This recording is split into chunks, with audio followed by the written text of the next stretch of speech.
नमस्कार दोस्तों, आप सभी का स्वागत है हमारे YouTube channel VCS basic physics में। और आज के इस वीडियो में हम कक्षा 11 जो एनसीईआरटी पाठ्य पुस्तक है उसका 12वां चैप्टर उष्मागतिकी को स्टार्ट करने जा रहे हैं।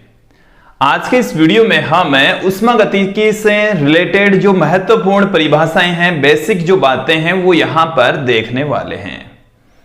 देखिए दोस्तों, इस वीडियो में आप देखेंगे कि उष्मागतिकी होती क्या है, साथ में हम देखेंगे उष्मागतिक निकाय क्या होते हैं, उष्मागतिक निकायों के प्रकार, उष्मागतिक चर और उष्मागतिक साम्यावस्थाएं क्या होती है। इन सब के बारे में हम जानने वाले हैं, समझने वाले हैं। सर्वप्रथम हम बात करते हैं उष्मागतिकी क्या है। उष्मागतिकी थर्मोडायनेमिक्स, थर्मोडायनेमिक्स है वो दो वर्ड से मिलकर बना हुआ है। उष्मा गतिकी, उष्मा प्लस गतिकी से मिलकर बना हुआ है। गति का मतलब है प्रवाह, उष्मा का जो प्रवाह होता है उसका हम अध्ययन करेंगे उष्मा गतिकी के अंतर्गत। तो भौतिक विज्ञान की वह शाखा जिसके अंतर्गत हम उष्मा, ताप और उष्मा के प्रवाह का या उष्मा का अन्य ऊर्जाओं में रूपांतरण का अध्ययन करते हैं, उष्मा गतिकी कहलाती है, थर्मोडायनेमिक्स कहलाती है। एक बार फिर से सुन लीजिए, भौतिक विज्ञान की वह शाखा जिसके अंतर्गत उष्मा, ताप और उष्मा के स्थानांतरण का अध्ययन किया जाता है, उष्मा के प्रवाह का अध्ययन किया जाता है, उष्मा गतिकी कहलाती है, उष्मा गतिकी कहलाती है। तो देखिए दोस्तों, इसकी डेफिनेशन क्या है। भौतिक विज्ञान की वह शाखा, भौतिक विज्ञान की वह शाखा जिसमें हम किनका अध्ययन करेंगे, जिसमें उष्मा का अध्ययन करेंगे, उष्मा व ताप तथा उष्मा प्रवाह या उष्मा स्थानांतरण, उष्मा का अन्य ऊर्जाओं में स्थानांतरण का भी हम अध्ययन करेंगे। उष्मा प्रवाह और स्थानांतरण का अध्ययन किया जाता हो, का अध्ययन किया जाता हो, उष्मागतिकी कहलाती है, उष्मागतिकी कहलाती है।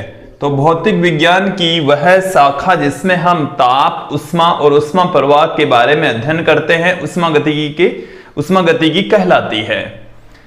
अब देखिए दोस्तों, इस चैप्टर के अंदर हम बहुत सारी चीजें पढ़ने वाले हैं। उसमें हम उष्मागतिकी के नियम भी पढ़ेंगे, जो उष्मागतिकी के मूलभूत भाग होते हैं। आज के इस वीडियो में उन नियमों को पढ़ने से पूर्व जो डेफिनेशंस यूज में आती हैं, जो टर्म्स यूज में आती हैं, वो हम यहां पर देखने वाले हैं। सबसे पहले हम यहां पर देखते हैं उष्मागतिक निकाय या उष्मागतिक तंत्र या निकाय क्या होता है। तो सबसे पहले देखिए, जो डेफिनेशन है वो है उष्मागतिक चर, उष्मागतिक निकाय, उष्मागतिक निकाय या हम कह सकते हैं उष्मागतिक तंत्र। तो देखिए, ऐसा आकाश या ऐसा स्थान जो हम उष्मागतिक रूप से अध्ययन करने के लिए चयन करते हैं, उष्मागतिक निकाय कहलाता है। एक बार फिर से सुन लीजिए, एक ऐसी जगह होगी, जैसे ये इतना सा स्पेस है, ऐसी जगह है और इसमें उपस्थित कणों के उष्मागतिक अध्ययन के लिए इस क्षेत्र को हमने चयन किया, तो इसको हम कहते हैं उष्मागतिक निकाय, उष्मागतिक निकाय। तो उष्मागतिक जो निकाय होता है वो एक दीवारों से बंधा हुआ कोई क्षेत्र होता है जो अपने अंदर उपस्थित कणों या परमाणुओं को, अणुओं को अपने से बाहर नहीं जाने देता। तो देखो, कणों का या अणुओं का एक परिमित, सीमित क्षेत्र होता है जो उष्मागतिक अध्ययन के लिए चयन किया जाता है, उष्मागतिक निकाय कहलाता है। एक बार फिर से सुन लीजिए, उष्मागतिक निकाय का मतलब है एक कोई छोटी सी जगह, जैसे हो सकता है आप जैसे कुकर लेकर चल रहे तो कुकर के अंदर मौजूद जो पार्टिकल्स होते हैं, जल के अणु होते हैं, उनका आप अध्ययन कर रहे हैं, तो वो जो कुकर है वो ही क्या हो गया, एक उष्मागतिक निकाय हो गया।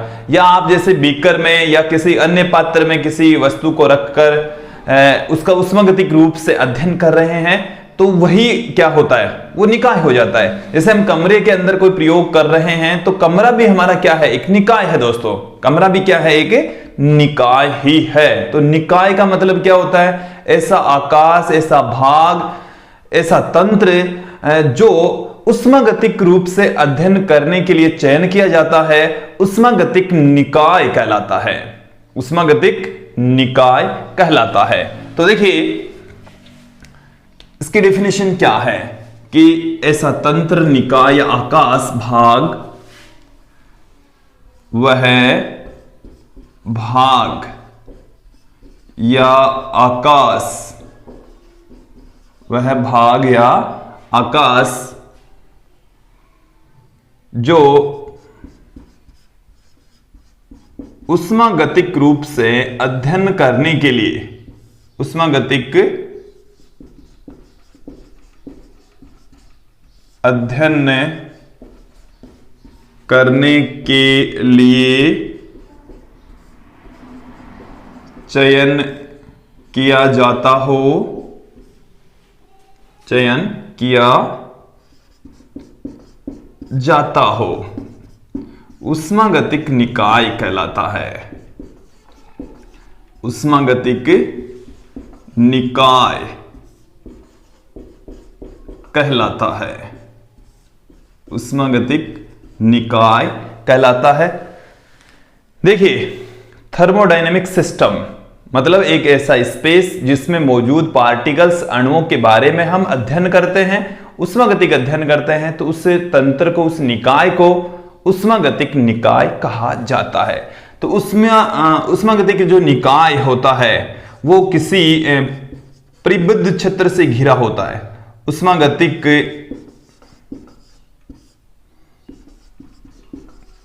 निकाय में अणु हो सकते, अणु कह दीजिए या आप ले सकते हैं कण, निश्चित परिबद्ध क्षेत्र में उपस्थित होते हैं, निश्चित परिबद्ध क्षेत्र में उपस्थित होते हैं, क्षेत्र में मौजूद होते हैं, मौजूद होते हैं। अब हम यहां पर चर्चा करेंगे, बात करेंगे उष्मागतिक निकाय कितने प्रकार के होते हैं। तो दोस्तों उष्मागतिक निकाय 3 प्रकार के होते हैं। उष्मागतिक निकाय कितने प्रकार के होंगे, 3 प्रकार के। तो उष्मागतिक निकाय के प्रकार, निकाय के प्रकार, तो उष्मागतिक जो निकाय होते हैं वो 3 प्रकार के होते हैं। कितने प्रकार के होंगे दोस्तों, 3 प्रकार के होते हैं। पहला जो निकाय है वो है खुला निकाय। अब देखिए खुला निकाय, दूसरा होता है बंद निकाय और तीसरा होता है विलगित निकाय।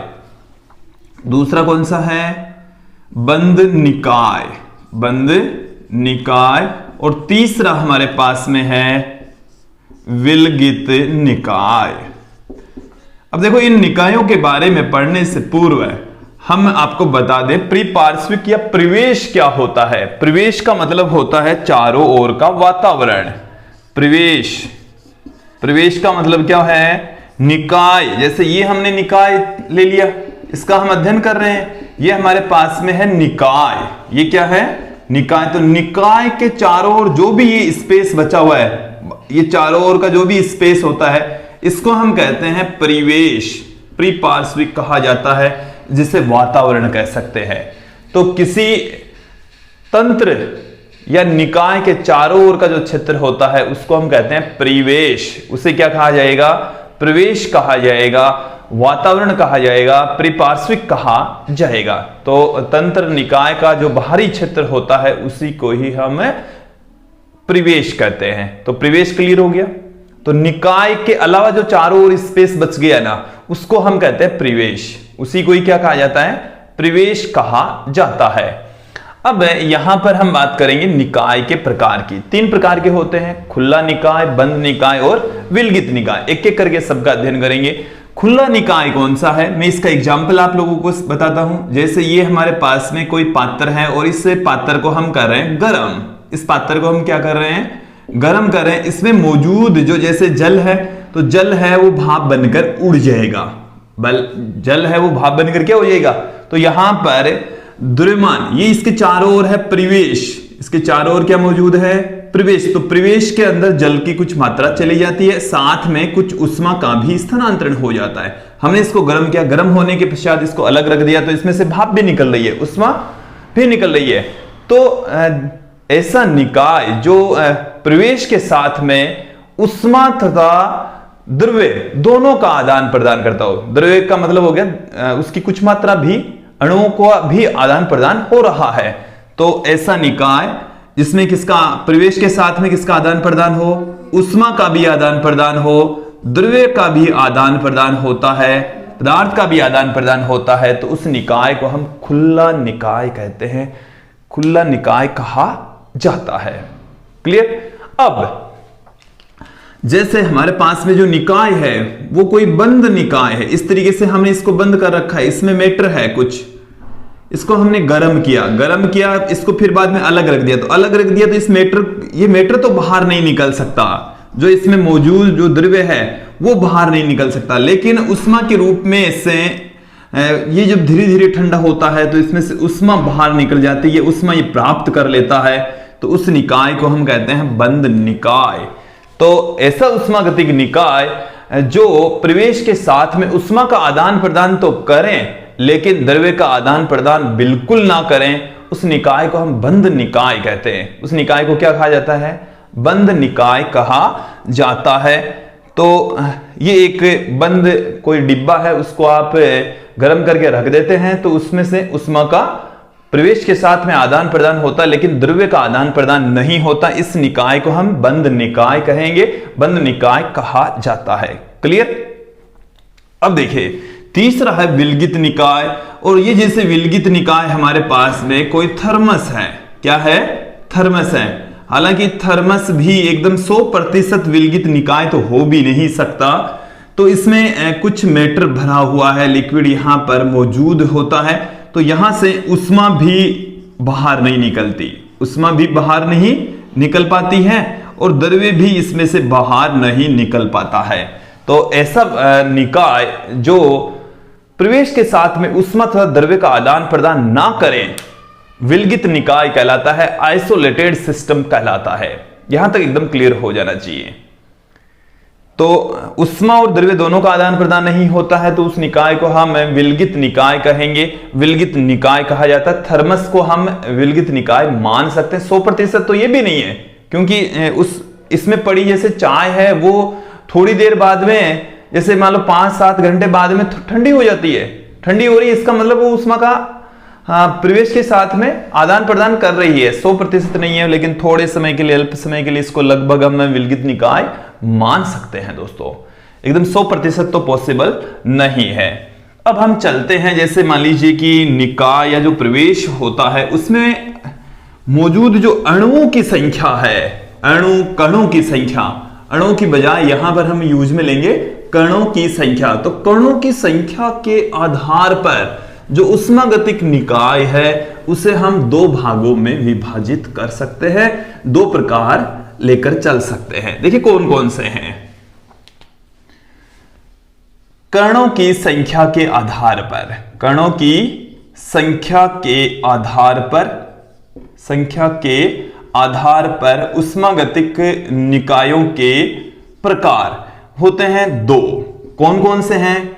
सूक्ष्म निकाय, सूक्ष्म निकाय का मतलब है जिसका, सूक्ष्म का मतलब होता है छोटा, बहुत छोटा, और एक होता है स्थूल, स्थूल का मतलब होता है बड़ा।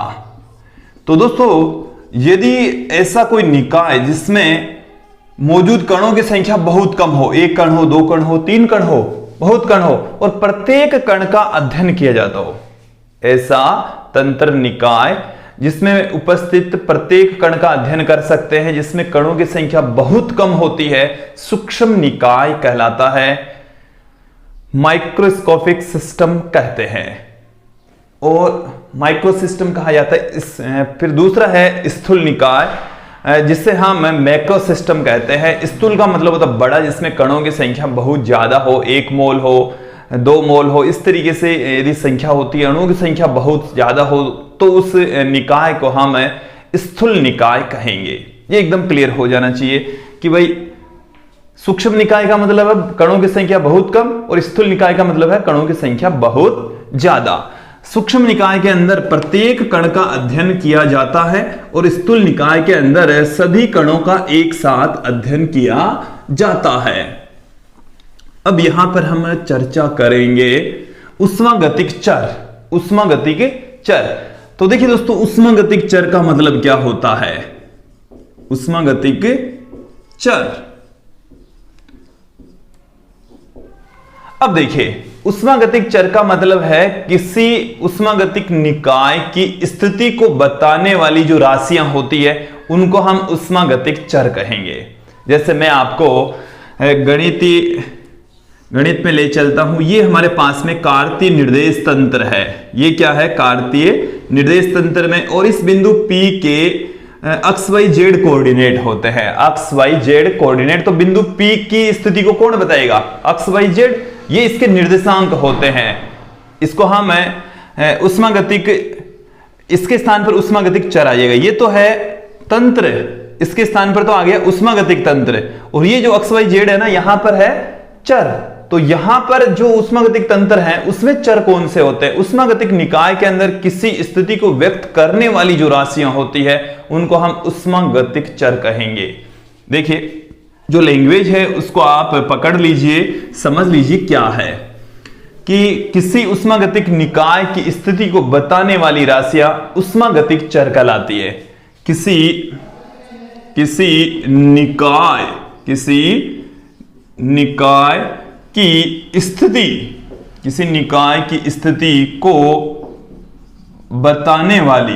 निकाय की स्थिति को बताने वाली भौतिक राशियां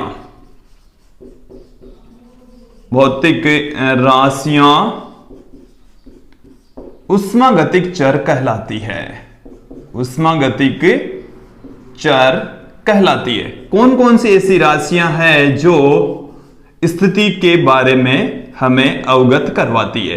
तो देखिए, जैसे दाब बता सकती है। इसके अलावा हम बात करें ताप, आयतन है, मोलों की संख्या है, एंट्रोपी है, एंथैल्पी है, गिब्स ऊर्जा है।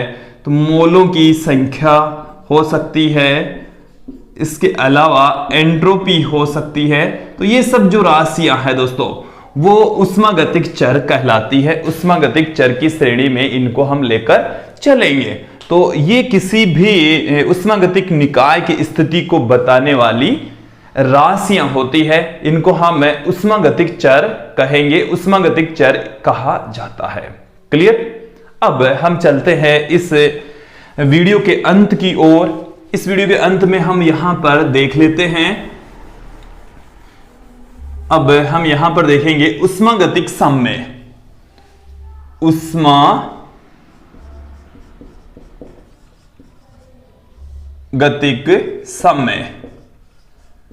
ऊष्मागतिक साम्य थर्मल इक्विलिब्रियम क्या होता है? दोस्तों, यदि कोई निकाय यांत्रिक रूप से, तापीय रूप से और रासायनिक रूप से साम्य में होता है तो उस निकाय को हम ऊष्मागतिक रूप से साम्य में कहेंगे। देखिए, पहले में ऊष्मागतिक साम्य की डेफिनेशन से पहले में यांत्रिक साम्य क्या है, तापीय साम्य क्या है और रासायनिक साम्य क्या है, वो मैं आप लोगों के सामने रख देता हूं।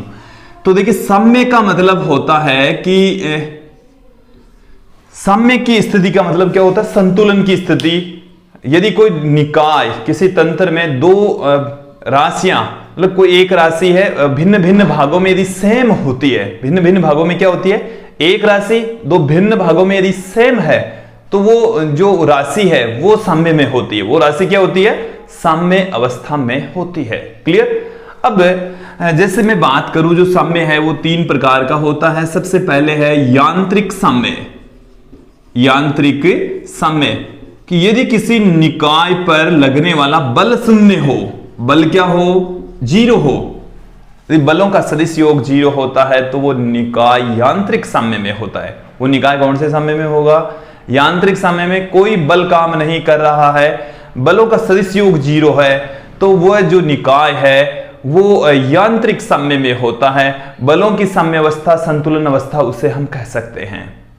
तो यांत्रिक साम्य का मतलब है कि उस निकाय में लगने वाले बल जीरो हैं, कुल बल जीरो हैं। क्लियर। फिर हम बात करते हैं तापीय साम्य, जिसे हम उष्मीय साम्य भी कह सकते हैं। तापीय साम्य जिसे उष्मीय साम्य भी कहा जा सकता है। तो किसी निकाय के विभिन्न भागों का यदि ताप समान होता है तो उसको हम तापीय साम्य में कहेंगे, तापीय साम्य में कहा जाएगा। जैसे हमारे पास में ये कोई निकाय है और इसके अंदर ये कोई बिंदु है ए, बिंदु बी और बिंदु सी, और यदि बिंदु ए का ताप, बिंदु बी का ताप और बिंदु सी का ताप यदि बराबर है, इक्वल है, तो उस निकाय को हम तापीय साम्य में कहेंगे। और ऐसा भी हो सकता है कि जैसे इसका तापमान, ये बिंदु डी है, तो इसका तापमान और इसका ताप भी यदि समान होता है तो ये प्रवेश के साथ में तापीय साम्य में होता है। देखो यदि खुद गति नहीं करेगा, यदि इस स्थिति में होगा तो, और यदि प्रवेश और इसका तापमान भी समान होता है तो प्रवेश के साथ में भी तापीय साम्य में होता है। तापीय साम्य की तो तुलना हम दो बिंदुओं से करेंगे कि दो बिंदुओं का ताप समान है, इसका मतलब दोनों आपस में तापीय साम्य में है। हो सकता है कि यहां पर कोई दूसरा निकाय भी हो कि इस निकाय के अंदर एक बिंदु डी है, तो ए और डी का तापमान यदि समान है तो दोनों निकाय है वो भी तापीय साम्य में होंगे दोस्तों। तो तापीय साम्य का मतलब है कोई आप दो बिंदु ले लीजिए और दोनों बिंदुओं का यदि ताप समान है तो दोनों बिंदु तापीय साम्य में होंगे, उष्मीय साम्य में होंगे। उष्मा का प्रवाह दोनों के मध्य नहीं होगा, तापीय साम्य में कहलाते हैं। क्लियर। तीसरा जो साम्य अवस्था है वो है रासायनिक साम्य। रासायनिक साम्य, रासायनिक साम्य का अर्थ क्या है, रासायनिक साम्य का मतलब क्या है वो समझ लीजिए। रासायनिक साम्य का मतलब है कि यदि समय के रेस्पेक्ट निकाय की रासायनिक संरचना अपरिवर्तित रहती है, समय के रेस्पेक्ट यदि जो निकाय है उसकी रासायनिक संरचना यदि सेम रहती है, अपरिवर्तित रहती है, उसमें कोई बदलाव नहीं होता है, तो उस स्थिति को हम रासायनिक साम्य में कहेंगे। पूरे निकाय के अंदर जो रासायनिक संरचना है वो यदि एक समान है तो उसको हम रासायनिक साम्य में कहेंगे। रासायनिक साम्य में निकाय कहलाता है। एक बार फिर से सुन लीजिए, यदि किसी निकाय के सभी अणुओं की रासायनिक संरचना समान हो, समय के रेस्पेक्ट रासायनिक संरचना ना बदले, तो उस निकाय को हम रासायनिक साम्य में कहेंगे, रासायनिक साम्य में कहलाता है दोस्तों। अब उष्मागतिक साम्य क्या है कि यदि कोई निकाय